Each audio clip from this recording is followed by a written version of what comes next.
In today's video, I will show you how to reset your IKEA dishwasher no matter which model you have.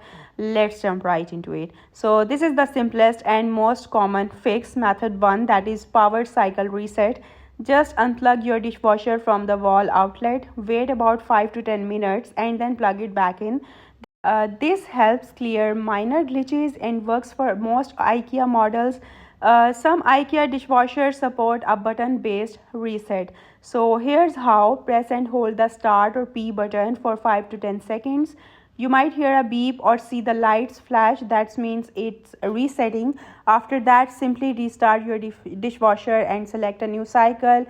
If your model has a cancel or drain button, press and hold it until you hear the machine start draining. Let it finish, then turn the power off and back on. This will clear any stuck cycles or error codes.